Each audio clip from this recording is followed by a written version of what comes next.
Hello teachers, क्या हाल चाल। Welcome to my YouTube channel Math Man. I am Sumit Bansal. I hope you all are doing absolutely fine.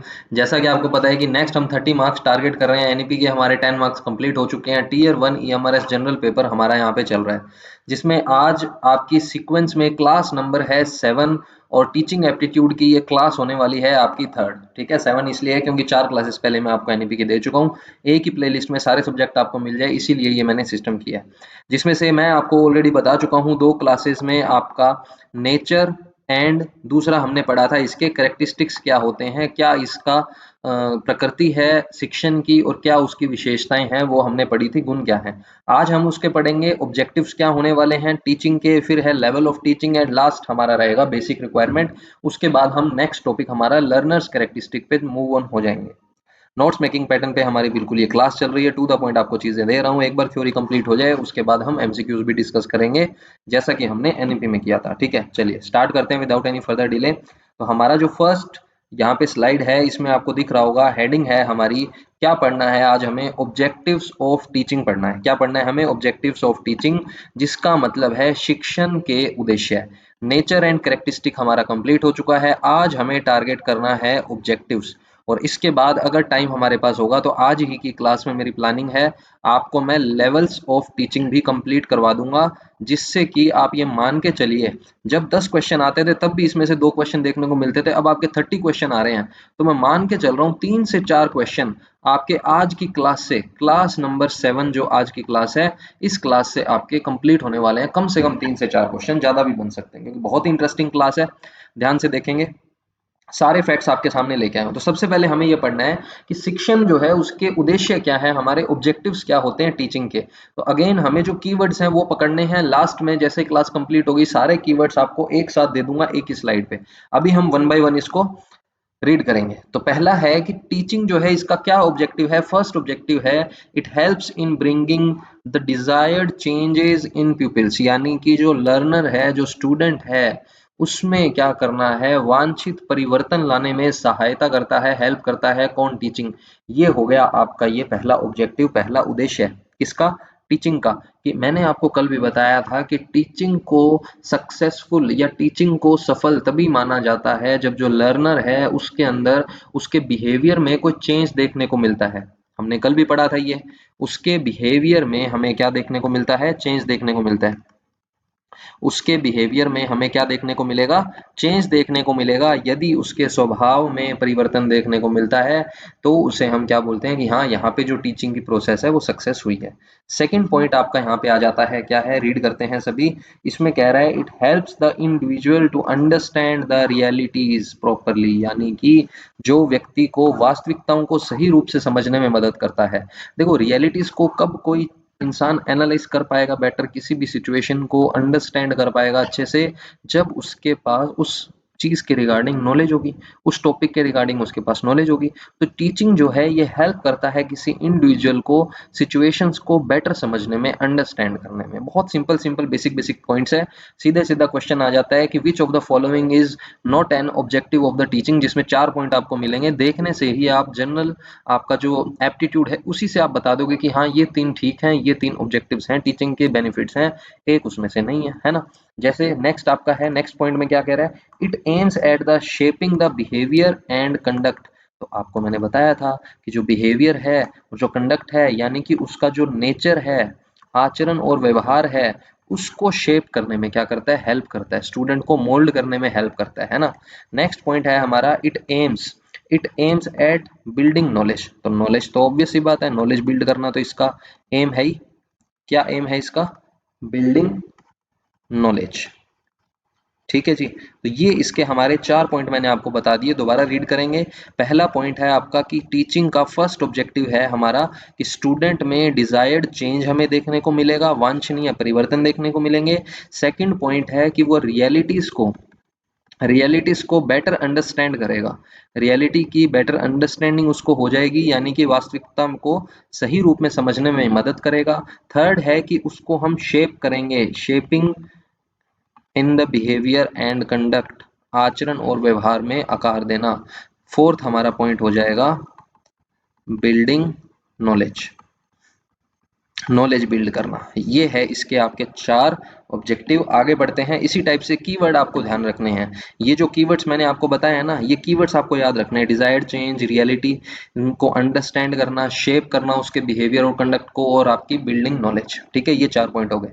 उसके बाद और क्या क्या ध्यान रखना है हमें इसी तरह से, it aims at the improving learning skills of the student, यानी कि जो स्टूडेंट है उनकी जो लर्निंग स्किल है उसको इम्प्रूव करने में हेल्प करता है कौन? टीचिंग।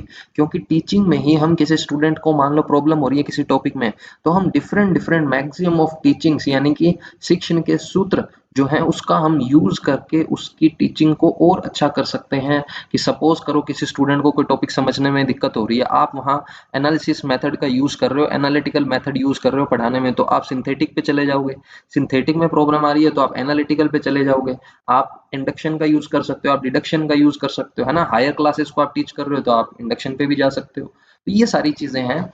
तो कहने का मतलब क्या है कि टीचिंग मेरे पास एक ऐसा टूल है जो हेल्प करेगा मुझे, जो क्या करेगा? हेल्प करेगा, एम करेगा इंप्रूव करने में क्या? Learning skill of the students. ठीक है, कोई दिक्कत नहीं है। अच्छा, अब कहीं कहीं आपको वर्ड देखने को मिलेगा लर्नर, और कहीं कहीं आपको वर्ड देखने को मिलेगा स्टूडेंट। इन दोनों में कोई डिफरेंस है क्या? देखो, बहुत ज्यादा डिफरेंस नहीं है, बट हाँ दोनों सेम भी नहीं है। नियरली सेम है, बट दोनों बिल्कुल एक दूसरे के सिनोनिम आप नहीं कह सकते। कैसे नहीं कह सकते? लर्नर का मतलब और स्टूडेंट का मतलब थोड़ा सा डिफरेंट है। देखो, स्टूडेंट का मतलब तो क्या हो गया कि एक प्रॉपर क्लासरूम का सेटअप है जिसमें कोई टीचर है और वो अपनी जो नॉलेज है वो शेयर कर रहा है, नॉलेज को इम्पार्ट कर रहा है, स्टूडेंट उसको रिसीव कर रहा है। तो हम इसलिए बोल रहे हैं वहां पे जो पर्सन है उसको हम स्टूडेंट बोल रहे हैं। बट लर्नर जो है ना, लर्नर क्या करेगा? लर्निंग करेगा।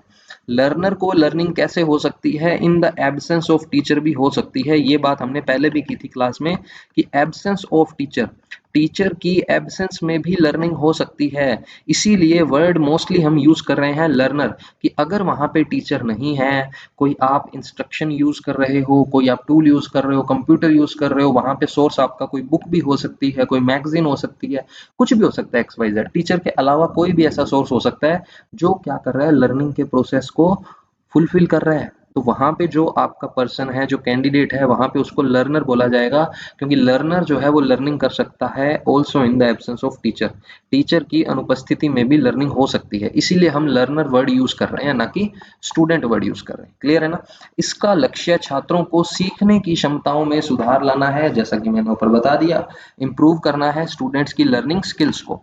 नेक्स्ट क्या कह रहा है? It builds the thinking power of the students. Students जो हैं उनकी थिंकिंग पावर को क्या करता है? बिल्ड करने में ये हेल्प करता है।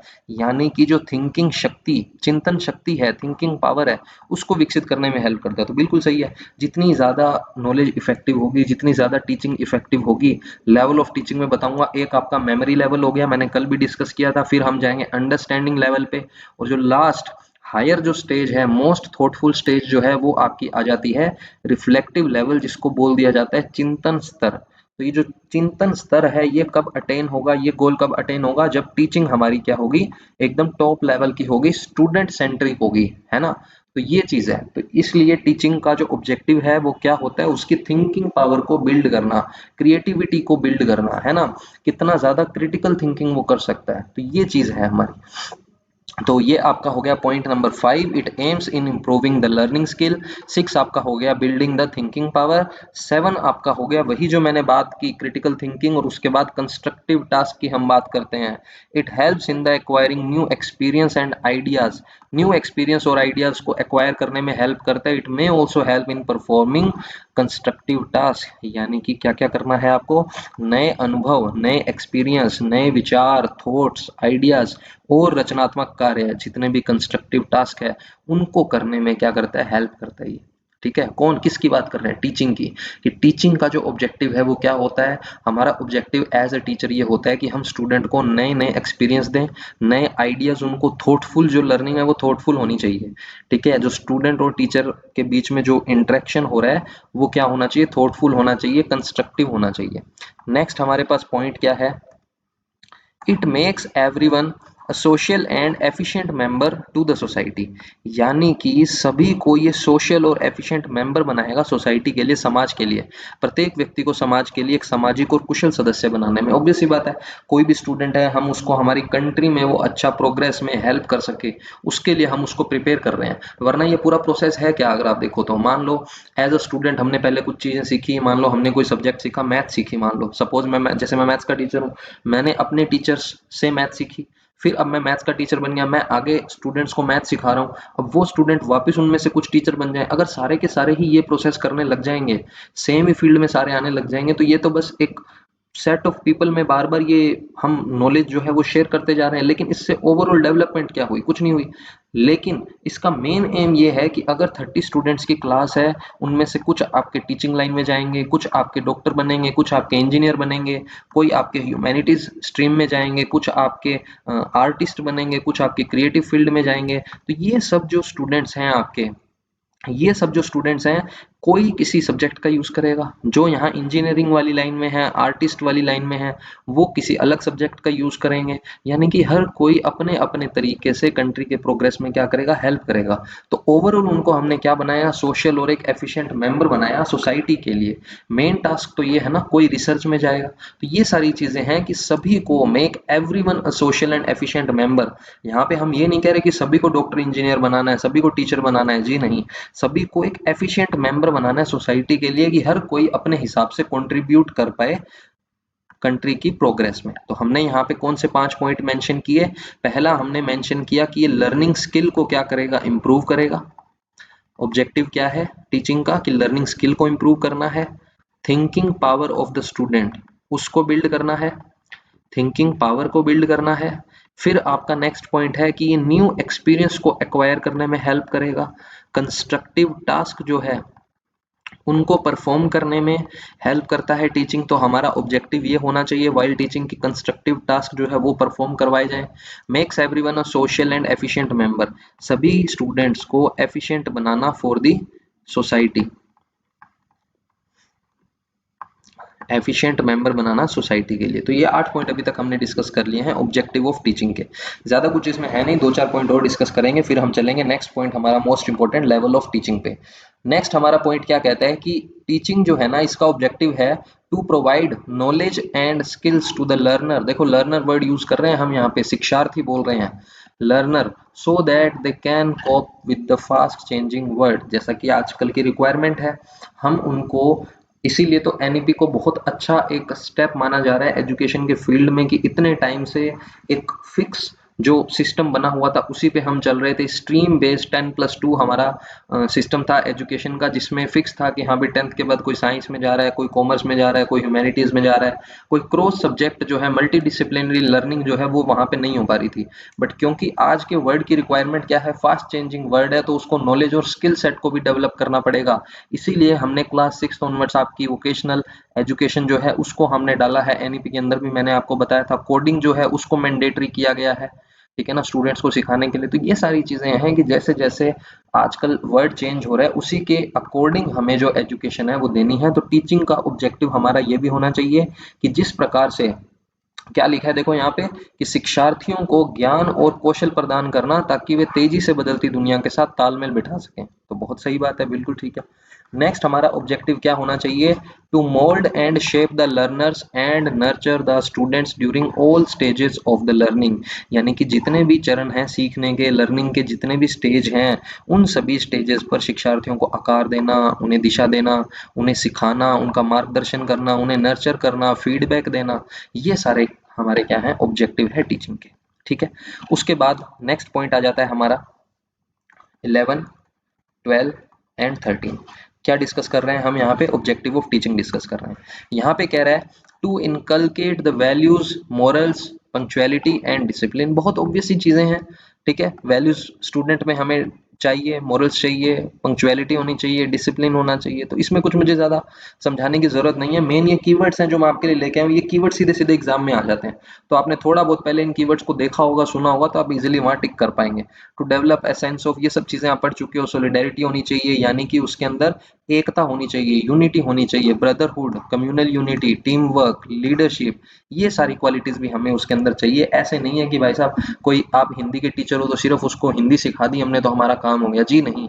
ये सारी जो चीजें हैं इनके लिए कोई अलग से हमारे पास बुक्स नहीं है, ये रियल लाइफ नॉलेज जो है वही काम आएगी स्टूडेंट्स को आगे चल के। तो ये सारी चीजें भी हमें एज अ टीचर उनको सिखानी है। तो टीचिंग का जो ऑब्जेक्टिव है वो ये भी होना चाहिए कि स्टूडेंट के अंदर आपको डेवलप करनी है सारी चीजें, ब्रदरहुड हो, यूनिटी हो, टीम वर्क हो, लीडरशिप हो, है ना। ये बात है। उसके बाद to prepare the students to be better citizens for tomorrow, ये वही बात आगे जो हमने बात की, फास्ट चेंजिंग वर्ल्ड के लिए हमें उनको तैयार करना है, तो बेटर सिटीजन्स बने वो आने वाले टाइम के लिए। तो छात्रों को भविष्य में बेहतर नागरिक बनाने के लिए तैयार करना। तो ये सारी जो चीजें हमने पढ़ी है, ये हम क्या पढ़ रहे थे अभी तक, ऑब्जेक्टिव्स ऑफ टीचिंग। क्या पढ़ रहे थे? Objectives of teaching.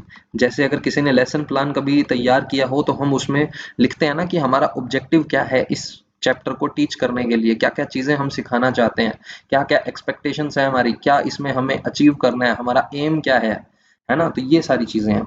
अब ये हो गए आपके ऑब्जेक्टिव सारे। अब मैं सारे एक जगह पे समराइज कर देता हूँ, देखना सारे पॉइंट्स जो है आपके लिए एक जगह पे समराइज कर देता हूँ। हम पढ़ रहे हैं ऑब्जेक्टिव्स ऑफ टीचिंग, ठीक है। सारे पॉइंट्स एक जगह समराइज कर दूंगा, नोट कर लेना, नोट्स बना रहे हैं तो। ऑब्जेक्टिव्स आपको बता रहा हूँ मैं टीचिंग के, यानी कि क्या क्या उद्देश्य है, एम क्या है हमारा, क्या अचीव करना चाहते हैं हम टीचिंग से। तो क्या क्या अचीव करना चाहते हैं, स्टूडेंट में डिजायर्ड चेंज होना चाहिए, वांछनीय परिवर्तन हमें चाहिए, हिंदी में भी बता रहा हूँ, साथ साथ में नोट करते रहना जो हिंदी के हैं। अंडरस्टैंड रियलिटी, कि रियल वर्ल्ड को वो अंडरस्टैंड करे, वास्तविकता से क्या करे, परिचय हो उसका, वास्तविकता की उसकी समझ हो। स्टूडेंट्स को शेप करना, शेपिंग का जो प्रोसेस है वो होना चाहिए टीचिंग के ऑब्जेक्टिव में हमारा। और क्या है कि जो नॉलेज है, नॉलेज को बिल्ड करना है, मोस्ट इंपॉर्टेंट नॉलेज बिल्डिंग जो है टीचिंग का हमारा ऑब्जेक्टिव होना चाहिए। फिर उसकी जो लर्निंग स्किल है, लर्निंग स्किल को भी हमें क्या करना है, इम्प्रूव करना है। कीवर्ड्स बता रहा हूँ जस्ट आपको, अभी तक जो मैंने आपको 4-5 स्लाइड्स में जो चीजें बताई है उसका क्रक्स क्या है वो आपको मैं बता रहा हूँ, ठीक है। लर्निंग स्किल इम्प्रूव करनी है, ठीक है। इसकी देखो कोई इतनी हिंदी मुझे बताने की जरूरत नहीं है, जहां जहां बाइलिंगुअल मुझे जरूरत थी वो मैंने बता दिया है। फिर भी अगर किसी को लगता है तो आप कमेंट सेक्शन में मुझसे पूछ सकते हो, कोई भी आपको डाउट होता है या कोई भी अदर स्टूडेंट हेल्प कर देंगे, ठीक है। तो थिंकिंग पावर जो है स्टूडेंट की, थिंकिंग पावर को डेवलप करना, thinking power of the student, ये हमारे ऑब्जेक्टिव में होना चाहिए। और स्टूडेंट जो है कंस्ट्रक्टिव टास्क परफॉर्म करे, क्या करे, कंस्ट्रक्टिव टास्क जो है वो परफॉर्म करे। Student should be able to perform constructive task, है ना। उसके बाद आपका स्टूडेंट जो है वो सोशल हो, एक एफिशिएंट मेंबर हो फॉर द सोसाइटी, है ना। उसको हमें सोशल बनाना है, एफिशिएंट मेंबर बनाना है सोसाइटी के लिए।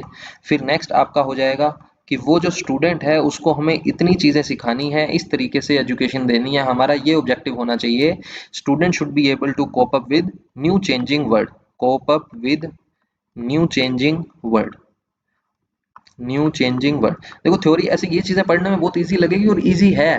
टीचिंग एप्टीट्यूड में ऐसा कुछ भी इतना नहीं है जो इतना हवा बनाया हुआ था, ऐसा कुछ भी नहीं है देखो। और मैं आपको कोई ऐसा बहुत ज्यादा एडवांस नई सी चीज निकाल के नहीं दे दूंगा, क्योंकि जो चीजें एग्जाम में आने वाली है वैसा ही आपको दिखेगा। कोई कभी क्वेश्चन एक आधा कहीं इजी मिल जाए किसी टेस्ट सीरीज में या किसी में, तो ऐसे नहीं कहना कि यार ये तो बहुत इजी क्वेश्चन दे दिया सर, ये तो वही क्वेश्चन आ गया जो आपने हमको क्लास में पढ़ाया था। अरे जो पढ़ाया हुआ है वही तो पूछा जाएगा टेस्ट सीरीज में, जो पढ़ाया नहीं है या कुछ अलग सा ही बाहर का पूछ लेंगे तो फिर फायदा क्या है उसका। हालांकि अभी भी एवरेज मार्क्स अगर आप देखो 30 मार्क्स का मैं आपको अभी आगे दिखाऊंगा, मैंने आपको हर वीडियो में बताया है एनालिसिस करके, जो टेस्ट बच्चे अभी दे रहे हैं उसके अंदर एवरेज मार्क्स तो 40-50% भी नहीं आ रहे बच्चों के, है ना। फिर भी उनको लेवल ऐसा लग रहा है कि वो इजी है, इजी नहीं है, बहुत अच्छे लेवल के पेपर बनाए हुए हैं। मार्क्स देखो ना, हाईएस्ट मार्क्स तो कोई 30 आउट ऑफ 30, तो एक आधा कोई स्टूडेंट किसी सब्जेक्ट में ले आए तो ले आए, आ ही नहीं रहे किसी के, है ना। सभी के 40-50 एवरेज यही रह रहा है, उससे भी कम आ रहे हैं बच्चों के मार्क्स। अभी मैं दिखाऊंगा आपको एनालिसिस आगे, ठीक है। तो ऐसा नहीं है। और ये बात अगर आप फाइनल पेपर में जाके बोलो तब मजा आए, फाइनल पेपर में अगर आपको यही सारे सेम इसी तरीके के क्वेश्चन मिलेंगे तब तो नहीं कहोगे आप कि सर ये तो वही आ गया जो क्लास में पढ़ाया था। तो ऐसा नहीं है, देखो आप पिछले साल के पेपर उठा के देख लो, टीचिंग एप्टीट्यूड कुछ ऐसा बहुत ज्यादा नहीं है। हाँ ये मानता हूँ उन्होंने नंबर ऑफ क्वेश्चन यहाँ पे ज्यादा कर दिए, 30 क्वेश्चन जो है इतने से सिलेबस के हिसाब से ये ज्यादा है, ये 20 या 15 हो सकते थे, है ना, 20 तक भी चल जाता, क्योंकि इन्होंने टॉपिक नहीं बढ़ाए। तो लिमिटेड टॉपिक्स में से 30 क्वेश्चन आ रहे हैं, 10 टॉपिक है आपकी गिनती के, तो इसका मतलब हर टॉपिक में से 3-3 क्वेश्चन आपको यहाँ देखने को जरूर मिलेंगे। ठीक है, तो क्वेश्चन सारे यही बनने वाले हैं, ढंग से इन पॉइंट्स को पढ़ना है आपको, कीवर्ड्स जो है इनको पकड़ के रखना है। ठीक है, तो वो क्या होगा आपका, ये हो गया डिजायर्ड चेंज हो, अंडरस्टैंड करें रियलिटी को, शेप करें सोसाइटी के लिए उसको, नॉलेज उसमें बिल्ड करें, उनमें लर्निंग स्किल को इंप्रूव करें, थिंकिंग पावर स्टूडेंट की बेटर हो, अंडरस्टैंडिंग बेटर हो, कंस्ट्रक्टिव टास्क परफॉर्म कर पाए, सोशल एंड एफिशिएंट मेंबर उसको बनाया जाए, कोप अप कर सके नए चेंजिंग वर्ल्ड के साथ। नेक्स्ट आपके और क्या क्या कीवर्ड्स आपको याद रखने हैं, स्टूडेंट्स के लिए जो टीचिंग का ऑब्जेक्टिव है वो क्या होना चाहिए कि लर्नर्स जो हैं उनको हमें शेप करना है, मोल्ड करना है according to fast changing world, है ना, उनको नर्चर करना है, पोषण में उनकी सहायता करनी है। 11th नंबर पे हमारा पॉइंट हो जाएगा मोरल्स, एथिक्स, है ना, ये सारी चीजें भी स्टूडेंट के अंदर कहाँ से आएगी, टीचर ही सिखाएंगे, टीचर इनकलकेट करेंगे ये सारी चीजें। पंक्चुअलिटी है आपकी, है ना, डिसिप्लिन है, और क्या है, डिसिप्लिन है। स्टूडेंट जो है टीचर को ही क्या करता है, एक रोल मॉडल के उसमें देखता है। ठीक है, जो लोग ऑलरेडी टीचिंग कर चुके हैं उनको ये चीज पता होगी, बहुत ज्यादा इन्फ्लुएंस होता है स्टूडेंट्स पर टीचर का, जैसा आप बिहेव करेंगे वैसा ही स्टूडेंट्स भी बनने की कोशिश करते हैं। तो अगर आप पंक्चुअल हैं, डिसिप्लिन हैं, आपके अंदर मोरल वैल्यूज हैं, स्टूडेंट्स उनको आइडेंटिफाई करेगा और उसको सीखने की कोशिश करेगा, है ना। इसीलिए ऑब्जेक्टिव ऑफ टीचिंग में ये सारी चीजें यहाँ भी हमें पढ़ाई जा रही है कि ये सारी चीजें हमें सीखनी चाहिए, है ना। और हमने क्या पढ़ा था, सॉलिडेरिटी, ब्रदरहुड आपका, यूनिटी, ये सारी चीजें जो है स्टूडेंट्स के अंदर इनकलकेट करनी है आपको। नेक्स्ट हमारे और मैंने आपको बताए थे पॉइंट, जैसे टीम वर्क है, लीडरशिप है ना। अब इसमें किस टाइप के क्वेश्चन आएंगे वो मैं आपको एक बार थ्योरी थोड़ी सी कंप्लीट हो जाए 5-6 क्लासेस की, फिर मैं एक एक टॉपिक की आपको एमसीक्यूज यहाँ भी करवाऊंगा, टेस्ट सीरीज में भी टॉपिक वाइज क्वेश्चन डालने हुए वहां से भी आप कर सकते हो।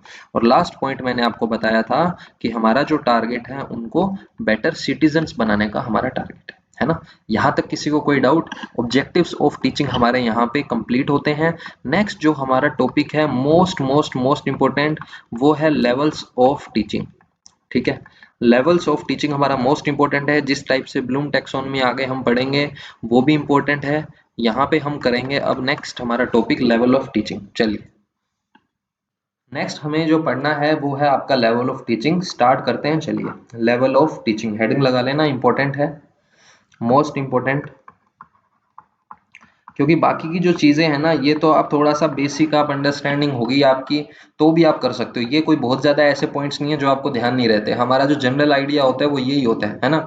जो अच्छी अच्छी चीजें हैं वो सारी स्टूडेंट सेंट्रिक जो भी बात होगी वही हमारा करेक्ट आंसर होता है, जनरल अप्रोच ये रहती है ना। जो भी टीजीटी की के लिए टारगेट कर रहे हैं, सीटेट सबने दिया होगा, तो वहां भी इस टाइप से हमारी अप्रोच यही रहती है कि जिस ऑप्शन में स्टूडेंट सेंट्रिक बात हो, क्लासरूम के अंदर इंटरेक्टिव चीज हो रही हो, जहाँ पे स्टूडेंट एक्टिव होगा, लर्नर एक्टिव होगा, वही हमारा करेक्ट ऑप्शन होगा, है ना। तो ये सारी वही चीजें हैं, देखो बेटर सिटीजन बनाना, टीम वर्क हो, लीडरशिप हो, ब्रदरहुड हो, डिसिप्लिन हो, नॉलेज बिल्ड हो, उसको मोल्ड करें, शेप करें, स्किल सिखाएं, कंस्ट्रक्टिव हो, सोशल हो, तो ये सारे वही पॉइंट्स हैं, कुछ भी उसमें नया नहीं है।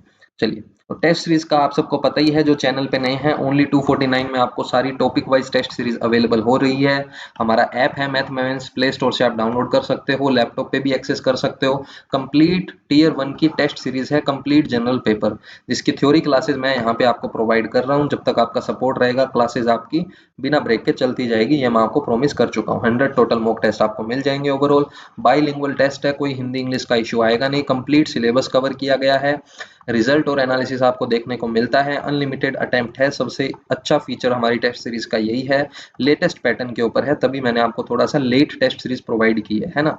कॉम्बो ऑफर अभी चल रहा है, दीपावली तक ये ऑफर आपको मिलेगा 249 में, बाद में प्राइस एक्सीड होते हैं तो उसमें हम कुछ कर नहीं पाएंगे, है ना। फिर भी अगर किसी स्टूडेंट को मैंने बोला हुआ है कोई किसी भी प्रकार की किसी को कोई दिक्कत है, कोई स्पेशली एबल्ड है या कोई हैंडीकैप्ड है किसी भी तरीके से, या किसी को फाइनेंशियल प्रॉब्लम है, तो आप वहाँ टीम को मैसेज करो। ऐप के अंदर सपोर्ट टीम का वहाँ आपको टेक्स्ट बॉक्स प्रोवाइड किया गया है, आप वहाँ मैसेज करिए, टीम मुझ तक रीच आउट करेगी। जो भी ऐप मैनेज कर रहे हैं लोग वो मुझे बताएंगे, जितना भी मुझसे हो पाएगा मैं आपके लिए ज़रूर करूँगा, कोई ऐसी बात नहीं है, ठीक है। काफ़ी लोगों का हमने किया भी है और उनको पता होगा ये चीज़। तो आप करिए प्रैक्टिस, जैसा कि आप देख सकते हो। तो ये हमारा एक टेस्ट हुआ था, टेस्ट था हमारा ये जनरल आई थिंक पेपर का फर्स्ट ही टेस्ट था। उसमें देखो इतने स्टूडेंट्स ने पार्टिसिपेट किया है, कभी भी आप टेस्ट दे सकते हो। फर्स्ट जो टेस्ट हमारा जब लाइव हुआ था तब ये इतने स्टूडेंट्स ने दिया है। एवरेज टाइम कितना लग रहा है, एवरेज ग्रेड बहुत ही शॉकिंग है। मार्क्स 20 में से 5.86 मार्क्स जो हैं स्टूडेंट्स के आ रहे हैं, आप देख लो इतने कम मार्क्स आ रहे हैं, जिसमें से हालांकि टॉपर भी हमें मिल रहे हैं। फर्स्ट रैंक पे 20 मार्क्स हैं, सेकंड रैंक कितना डिफरेंस है देखो, 4 मार्क्स का डिफरेंट आ रहा है फर्स्ट और सेकंड में। एंड देन यहाँ पे आपको एक क्लस्टर देखने को मिलेगा, क्योंकि इनके टाइम जो लिया है इन्होंने सबसे कम लिया है, इन्होंने ज्यादा टाइम लिया है, जबकि इनके मार्क्स सेम है। तो उससे भी आपको रैंक में आगे पीछे देखने को मिलेगा। तो पूरा लीडर बोर्ड आप देख सकते हो, पूरा ग्रेड कंपैरिजन देख सकते हो, स्टूडेंट्स को कितना एवरेज टाइम लग रहा है ना, एवरेज मार्क्स स्टूडेंट्स के कितने आ रहे हैं, आप कहाँ स्टैंड कर रहे हो। क्योंकि यहाँ आपको 10x में सेलेक्ट होना है। 10x में सेलेक्ट होने का मतलब है एवरेज मार्क्स से अगर आपके ज्यादा मार्क्स आ रहे हैं तो आप अच्छा परफॉर्म कर रहे हो, है ना। अगर आप 60-70% अचीव कर रहे हो टेस्ट में तो ये अच्छे मार्क्स हैं, ठीक है ना। टॉपर्स को मत देखिए, इन लोगों की देखो मेहनत है, इन लोगों की मेहनत है, जो ये ऊपर आपको लोग दिख रहे हैं इन लोगों की काफी महीनों की मेहनत है, तब ये यहाँ पे आपको दिख रहे हैं, ठीक है। तो वो चीज है, किसी को देख के डिमोटिवेट नहीं होना, सीखना है हमें। चलिए जी, नेक्स्ट हमारा जो टॉपिक है मोस्ट इंपॉर्टेंट होने वाला है, जैसा कि मैं आपको बता चुका हूँ, इतनी बार मैंने बोला है तो ऑब्वियसली इस टॉपिक की कुछ इंपॉर्टेंस होगी, है ना। तो ये जो इमेज मैंने यूज की है, वेबसाइट यहाँ पे है, ऑल राइट्स आर रिजर्व्ड इनके पास, ठीक है जी। ऐसी कोई बात नहीं है, कॉपीराइट का कोई इशू नहीं आना चाहिए, आई होप। तो हमारे पास हम बात कर रहे हैं levels of teaching, levels of teaching की हम बात कर रहे हैं, शिक्षण के स्तर या चरण, शिक्षण के स्तर जो हैं आपके वो क्या क्या हैं उनकी बात करते हैं। तो पहला है आपका मेमोरी लेवल, दूसरा है अंडरस्टैंडिंग लेवल, थर्ड है आपका रिफ्लेक्टिव लेवल। जिसका मतलब क्या है, मेमोरी लेवल आपका क्या हो गया, स्मरण स्तर, ठीक है, या स्मृति स्तर बोल दिया जाता है इसको। अंडरस्टैंडिंग लेवल, अंडरस्टैंडिंग का मतलब है अवबोध या समझ, समझ का जो स्तर है। रिफ्लेक्टिव क्या होता है, चिंतन होता है, जिसमें क्रिटिकल थिंकिंग होती है, कंस्ट्रक्टिव टास्क की जो मैंने बात की थी उसकी हम बात करते हैं। अब तीन चीजें आपकी ये हो गई। अब ये चलता कैसे है, ये सर लो टू हाई चलता है। लो टू हाई कैसे चल रहा है सर, लो तो होगा सबसे नीचे और हाई होगा सबसे ऊपर, ये तो ऑब्वियस सी बात है सर। तो ये जो पिरामिड है आपको याद रखना है, लेवल्स ऑफ टीचिंग का पिरामिड आपसे पूछा जा सकता है कि उसके बॉटम पे कौन है, उसकी फाउंडेशन कौन सी है। तो उसकी फाउंडेशन होती है आपकी मेमोरी लेवल, यानी कि स्मृति स्तर या स्मरण स्तर। फिर आपका हो जाएगा अंडरस्टैंडिंग लेवल, अंडरस्टैंडिंग लेवल का मतलब आपका क्या हो गया, अवबोध स्तर। फिर आपका हो गया सर रिफ्लेक्टिव लेवल, ठीक है। ये अगर किसी को ढंग से विजुअलाइज नहीं हो पा रहा है, देखने में दिक्कत हो रही है, तो ये रिफ्लेक्टिव है, ये आपका अंडरस्टैंडिंग लेवल है, ठीक है जी। अंडरस्टैंडिंग लेवल है। तो ये तीन लेवल आपके यहाँ पे बताए गए हैं, तीनों लेवल मोस्ट इंपॉर्टेंट है, याद रखने हैं। लो टू हाई ये चलता है, सबसे लो आपका मेमोरी लेवल है, ये आपका लो लेवल है, और ये सबसे हाई लेवल ऑफ थिंकिंग है, ठीक है। हाई लेवल ऑफ थिंकिंग है यहाँ पे। किस किस ने दिया था उसकी भी हम बात कर लेते हैं यहाँ पे। मेमोरी लेवल की अगर मैं बात करूं तो ये है आपका हर्बर्ट का, किसका है, हर्बर्ट का, हर्बर्ट। अवबोध स्तर की बात करें तो ये मैं आपको ऑलरेडी पहले भी बता चुका हूं, ये जो है आपका ये है मॉरिसन का, किसका है, मॉरिसन का। और रिफ्लेक्टिव लेवल जो है, चिंतन जो स्तर है आपका, चिंतन जो स्तर है ये है आपका हंट का, किसका है, हंट, ठीक है। मॉरिसन, थोड़ा सा स्पेस यहाँ पे मैं बना लेता हूं, तो ये आपका हो जाएगा मॉरिसन, ठीक है। तो तीनों आपको याद रखने हैं, मैं रिपीट करता हूं। स्मरण स्तर यानी कि जो मेमोरी लेवल है ये आपका हो जाता है सर हर्बर्ट का। फिर आपकी आ जाती है अंडरस्टैंडिंग लेवल, अवबोध स्तर जो है मॉरिसन का। फिर आपका जो लास्ट है हाईएस्ट लेवल, थॉटफुल जो होता है सबसे ज्यादा मोस्ट थॉटफुल, वो है रिफ्लेक्टिव लेवल, चिंतन स्तर जिसको बोला जाता है। इसके प्रोपोनेंट प्रवर्तक कौन है, हंट है। तो तीनों लेवल आपको याद रखने हैं, फ्रॉम लो टू हाई आपको इस ऑर्डर में याद रखने हैं, किस किस ने दिया वो याद रखने हैं। अब इसके सिंटेक्स क्या है, इसका स्ट्रक्चर क्या है, वो हम थोड़ा सा और डिटेल में पढ़ेंगे, क्योंकि यहाँ से आपके 2-3 क्वेश्चन फॉर श्योर बनेंगे। चलिए जी देखते हैं। तो सबसे पहले हम यहाँ पे देखो, जैसा कि आपको पता है, पढ़ रहे हैं लेवल्स ऑफ टीचिंग, शिक्षण के स्तर, जिसके अंदर सबसे पहला जो हमारा आता है वो आता है मेमोरी लेवल, स्मरण स्तर। अब मेमोरी लेवल के अंदर हमें क्या क्या चीजें पढ़नी है ध्यान से देखेंगे, फिर लास्ट में हमेशा की तरह जो मेरा पैटर्न रहता है, स्लाइड के एंड में आपको पूरा समराइज करके मैं दे दूंगा, ठीक है ना। चलिए जी, तो मेमोरी लेवल के अंदर, स्मरण स्तर के अंदर हमें क्या पढ़ना है देखते हैं। The main proponent of the memory level of teaching is Herbert. नाम याद रखना, हर्बर्ट। अभी बताया है आपको, हर्बर्ट साहब जो है वो मुख्य प्रवर्तक हैं किसके, मेमोरी लेवल के, स्मरण स्तर जो है आपका, उसके शिक्षण के मुख्य प्रवर्तक हैं आपके हर्बर्ट। नेक्स्ट आपके आ जाता है इसी में point, this is the initial level of teaching. देखो जी, अगर मैं इस टीचिंग के ब्रिज की बात करूं तो सबसे पहले हमें क्या मिलता है, मेमोरी लेवल, फिर मिड में हमारी क्या हो जाएगी, अंडरस्टैंडिंग अच्छी हो जाएगी, एंड देन हम चलेंगे किस पे, रिफ्लेक्टिव लेवल पे, है ना। ठीक है जी, तो कहने का मतलब क्या डायरेक्ट किसी को रिफ्लेक्टिव लेवल पे पहुंचाया जा सकता है क्या, अगर मैं बात करूं तो जी नहीं। ये सर एक ब्रिज है। ब्रिज का मतलब सर पहले आपको इस स्टेप पे जाना है, फिर आपको इस स्टेप पे जाना है, फिर आपको इस स्टेप पे जाना है। ये सबसे लो लेवल का है। इसका मतलब ये नहीं है कि ये अच्छा नहीं है, कि हमें ये नहीं करना। जब कोई बच्चा स्कूल में एंटर करेगा, फर्स्ट क्लास का कोई स्टूडेंट है, उसको हम आते ही अगर क्रिटिकल थिंकिंग पे डाल देंगे, उसको बोलेंगे हाँ जी कंस्ट्रक्टिव टास्क परफॉर्म करके दिखाओ, तो वो कैसे करेगा, उसको उस टॉपिक के बारे में कुछ पता ही नहीं है, अंडरस्टैंडिंग ही नहीं है। अंडरस्टैंडिंग कब होगी, जब हमने उसको वो कॉन्सेप्ट सिखाया ही नहीं, यानी कि वो मेमोरी लेवल पे ही नहीं गया। तो कहने का मतलब जब लो ग्रेड से, लो ग्रेड से मेरा मतलब ये नहीं है कम मार्क्स आ रहे हैं, लो ग्रेड से मेरा मतलब है जो आपकी क्लासेस होती है, जो फाउंडेशनल क्लासेस है, जिसको हमने एनईपी में फाउंडेशनल स्टेज कहा है, या मैं यहाँ पे वर्ड यूज कर लेता हूँ प्राइमरी क्लासेस के लिए, है ना, और रिफ्लेक्टिव लेवल यूज करते हैं हायर क्लासेस के लिए, है ना। तो सभी जो इसके लेवल हैं उनकी अपनी अपनी इंपॉर्टेंस है, ठीक है। यहाँ पे यही बताया गया है कि जो लेवल ऑफ टीचिंग है ना, उसमें सबसे इनिशियल लेवल पे, मेमोरी लेवल पे जाना ही पड़ेगा। यह शिक्षण का प्रारंभिक स्तर होता है, and this is also the pre request for the understanding and reflective level of teaching. यानी कि हमें जो ये अंडरस्टैंडिंग और रिफ्लेक्टिव लेवल पे जाना है, उससे पहले आपकी रिक्वायरमेंट है कि मेमोरी लेवल आपका अच्छा होना चाहिए। यानी कि आपको उस कॉन्सेप्ट के बारे में आपने पढ़ा है, उसको आप इजीली रिकॉल कर सकते हो, रिमेंबर कर सकते हो, रिटेन कर सकते हो, है ना। नेक्स्ट पॉइंट हमारा यही होने वाला है, जैसा कि आप देख सकते हो, मैंने थर्ड पॉइंट यही लिखा है, the different phases of memory. यानी कि मेमोरी लेवल में भी डिफरेंट आपकी स्टेजेस चलेंगी। कौन कौन सी, सबसे पहले आपकी लर्निंग होती है। क्या होती है सर, सबसे पहले लर्निंग, उसको हम सिखाएंगे, अध्ययन करवाएंगे, फिर वो रिटेन करेगा, कोशिश करेगा कि उसको वो रिटेन कर पाए, उसको अपने दिमाग में रख पाए, रिपीटेशन करेगा, फिर वो उसको रिकॉल करेगा, बार बार उसको याद करेगा, एंड देन वो उसको रिकॉग्नाइज करना स्टार्ट कर देगा, पहचानना शुरू कर देगा, है ना। तो ये स्टेप्स हैं आपके मेमोरी लेवल के अंदर भी। सबसे पहले लर्निंग होगी, फिर वो उसको रिटेन करेगा, फिर वो उसको रिकॉल करेगा, और फिर वो उसको पहचानने लगेगा, रिकॉग्नाइज करने लगेगा। जैसे जो छोटा बच्चा है, उसको आपने क्या किया, एक लाइन की फोटो दिखाई। क्या किया आपने, उसको एक लाइन की फोटो दिखाई, एक लाइन की फोटो दिखाई जी, ठीक है। अब लाइन की फोटो दिखा के उसको हमने बार बार बोला कि ये लाइन होता है, ये लाइन होता है, ये लाइन होता है, ठीक है। अब वो जब कभी उसको हमने बोल दिया कि लाइन होता है, तो वो उसको देख के सोचेगा बार बार कि हाँ, पापा ने बताया था, मम्मी ने बताया था कि ये जो फोटो में है ना, ये लाइन होता है। फिर वो उसको रिटेन करने की कोशिश करेगा, फिर वो उसको रिकॉल करेगा बार बार बार बार कि हाँ, ये लाइन है, लाइन है, लाइन है। और फिर कभी जब उसको रैंडम कभी आप जू में लेके जाओगे और उसको वहां पे वो लाइन दिखेगा, तो वो रिकॉग्नाइज कर लेगा, पहचान लेगा कि हाँ देखो, ये तो लाइन है।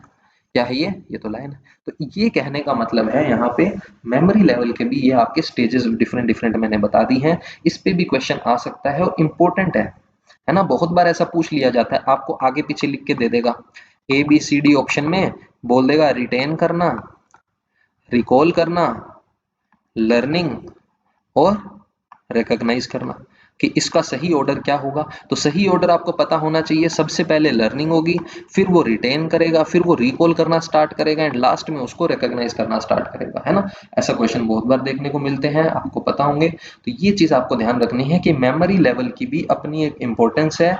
जो आपकी छोटी क्लासेस होती है, उनके अंदर आप मेमोरी लेवल से ही स्टार्ट करते हो, है किसका, ये हर्बर्ट का है। फिर आपको इसके टीचिंग मॉडल भी बताऊंगा, वहां से भी डेफिनेटली क्वेश्चन बनते हैं, वो भी आपका इंपॉर्टेंट होने वाला है। ठीक है जी, तो ये अंडरस्टैंडिंग और रिफ्लेक्टिव से पहले, प्रतिबिंब नहीं है यहाँ पे, चिंतन कर लेना, थोड़ा सा चिंतन है यहाँ पे मतलब। ठीक है जी, ओके आगे बढ़ते हैं। नेक्स्ट हमारा मेमोरी लेवल की ही अभी हम बात कर रहे हैं। मेमोरी लेवल में और क्या क्या चीज होती है उसकी बात करते हैं, चलिए जी। सो एट दिस लेवल, कौन से लेवल की बात कर रहे हैं हम, कौन से लेवल की बात कर रहे हैं, मेमोरी लेवल, मेमोरी लेवल की हम बात कर रहे हैं, मेमोरी लेवल है ना जी। ठीक है, तो मेमोरी लेवल के अंदर हमारा क्या है, मेमोरी लेवल में the teacher focus on memorisation of facts and information by the learner. यानी कि जो टीचर है मेमोरी लेवल पे क्या करेगा, फैक्ट्स को ज्यादा से ज्यादा मेमोराइज करने पे फोकस करेगा, इंफॉर्मेशन देगा ज्यादा से ज्यादा लर्नर्स को, स्टूडेंट्स को, यानी कि तथ्य और सूचनाओं को याद करवाने पर फोकस होता है सबसे ज्यादा। यानी कि अगर मैं बात करूं तो ये जो मेमोरी लेवल है ये टीचर सेंट्रिक होता है। क्या होता है, टीचर सेंट्रिक होता है। यहाँ पे जो प्राइमरी पोजीशन है, मुख्य भूमिका में कौन होता है, टीचर होता है। प्राइमरी पोजीशन का मतलब मुख्य भूमिका में कौन होता है, टीचर होता है। और जो स्टूडेंट है बेचारा, वो यहाँ पे क्या होता है, सिर्फ एक लिसनर बन के रहेगा, यानी कि वो बस सुनेगा। टीचर यहाँ पे लेक्चर मेथड का यूज करेगा, टीचर बोलेगा, स्टूडेंट सुनेगा और उसको रिटेन करने की, मेमोराइज करने की, फैक्ट्स को याद करने की कोशिश करेगा। कौन, स्टूडेंट। तो जो स्टूडेंट की पोजीशन होगी यहाँ पे सेकेंडरी पोजीशन होगी, स्टूडेंट यहाँ पे सेकेंडरी पोजीशन में होगा, ना कि टीचर। तो टीचर यहाँ पे प्राइमरी पोजीशन में होता है। कौन से में, मेमोरी लेवल की हम बात कर रहे हैं कि ये टीचर सेंट्रिक है। अगर हम बात करें प्राइमरी पोजीशन की तो यहाँ पे आपका स्टूडेंट टीचर होता है, सेकेंडरी पोजीशन में आपका स्टूडेंट होता है। ठीक है, याद हो गया, ये बात समझ में आ गई। मेमोरी लेवल की जब हम बात करेंगे तब ये फैक्ट्स आपको ध्यान रखने हैं। There is no attention and understanding on information, यानी कि यहाँ पे तथ्यों को याद करवाया जा रहा है। यहाँ पे जो रोट लर्निंग है उसको यहाँ पे क्या किया जा रहा है, सिखाया जा रहा है, रटने पे बल दिया जा रहा है। हम उसको कह रहे हैं कि चीजों को रट लो। हम उसको मेमोरी लेवल के अंदर क्या करते हैं, फैक्ट्स को याद करवाने की, बार बार रिपीटेशन रिपीटेशन रिपीटेशन जब चलता जाएगा, जैसे टेबल्स याद करवाते हैं ना स्कूल में, कुछ स्कूल्स में आज भी ये रूल है कि जो आपकी रिसर्च होती है या मॉर्निंग असेंबली होती है वहां पे टेबल्स जो है बार बार रिपीट करवाए जाते हैं डेली। 5-7 मिनट की ये एक्टिविटी करवाई जाती है। तो हम वहां पे क्या कर रहे हैं, रटवा रहे हैं स्टूडेंट्स को, रूट लर्निंग हो रही है वहां पे, है ना। तो देखा जाए तो उनको, स्टूडेंट्स को कोई ध्यान नहीं दे रहे अंडरस्टैंडिंग पे, इंफॉर्मेशन ऐसी क्यों है। यहाँ पे वाई एंड हाउ का आंसर नहीं किया जाता, यहाँ पे वाई एंड हाउ का आंसर नहीं किया जाता, यहाँ पे बस व्हाट सिखाया जा रहा है कि ये चीज क्या है, ये चीज ये है, ये चीज ऐसे होती है, ये है।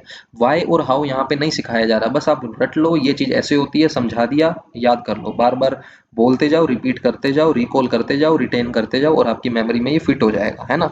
तो इसमें कोई भी प्रोसीजर पे ध्यान नहीं दिया जाता, कॉन्सेप्ट पे ध्यान नहीं दिया जाता, यानी कि जो सूचनाएं हैं, जो प्रक्रिया है, जो अवधारणाएं हैं, उसके समझने पर कोई विशेष ध्यान नहीं दिया जाता, रटवाया जाएगा। तो नेक्स्ट पॉइंट में यही आपको देखने को मिलता है कि इसकी जो हैबिट है, the habit of rote learning is developed at this stage, कि इसी स्टेज पर ये रटने की जो प्रवृत्ति है, इसकी जो आदत है वो विकसित की जाती है, so that the learner retain and recall.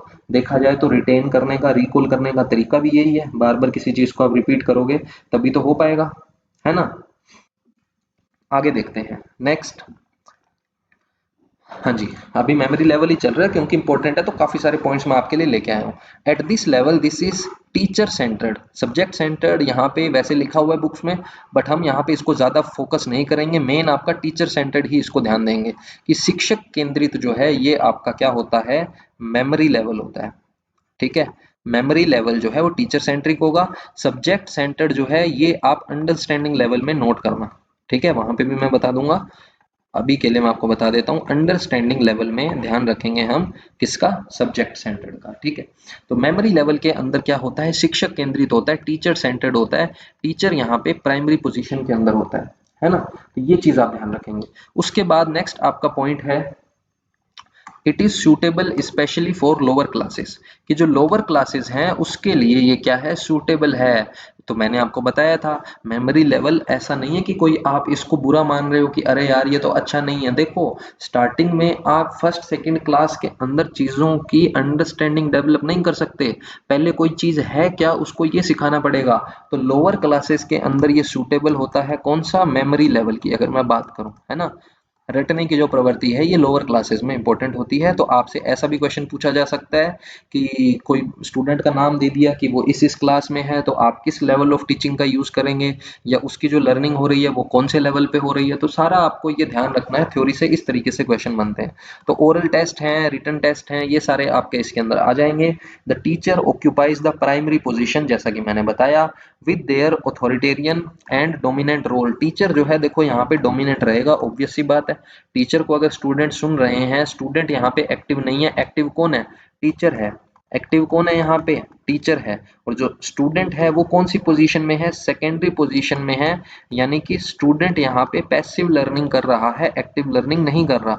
तो डोमिनेंट कौन होगा, डोमिनेंट तो टीचर होगा, है ना। किस लेवल की बात कर रहे हैं, ये मेमोरी लेवल की हम बात कर रहे हैं, ठीक है। चलिए जी, तो मेमोरी लेवल हमारा यहाँ पे कंप्लीट होता है। आई थिंक आपको समझ में आ गया होगा।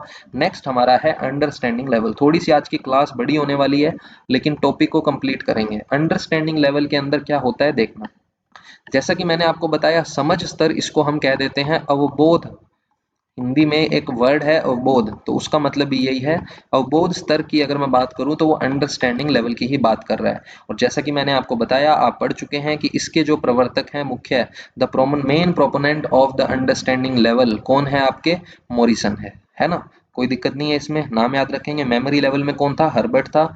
यहाँ पे कौन है, मॉरिसन है। लास्ट में आपको एक साथ तीनों भी याद करवा दूंगा।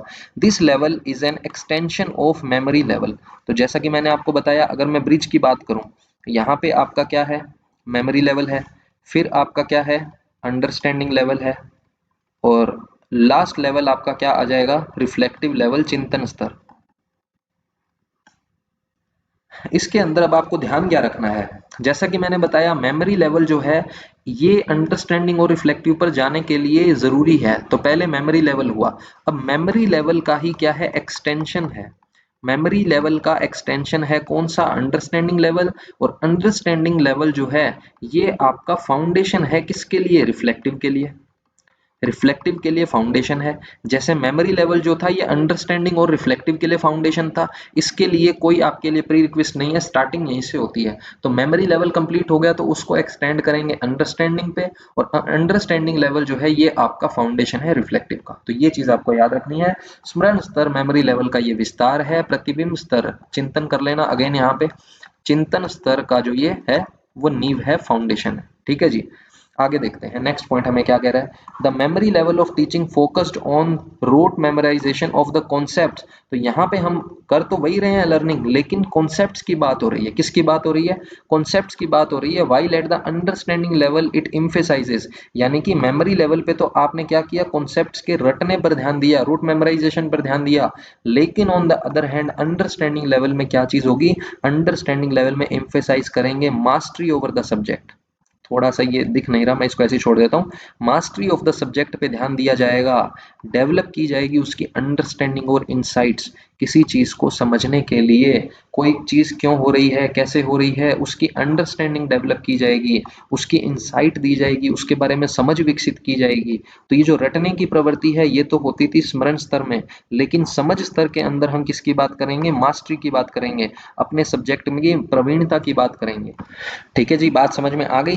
तो अंडरस्टैंडिंग और कॉन्सेप्ट्स के इनसाइट्स की बात करें, मास्टरी ओवर सब्जेक्ट की बात करें, तो ये आपका कौन आ जाएगा, अंडरस्टैंडिंग लेवल आ जाएगा। दिया किसने था, आपके मॉरिसन ने। ठीक है जी, आगे बढ़ते हैं। नेक्स्ट इसी लेवल के अंदर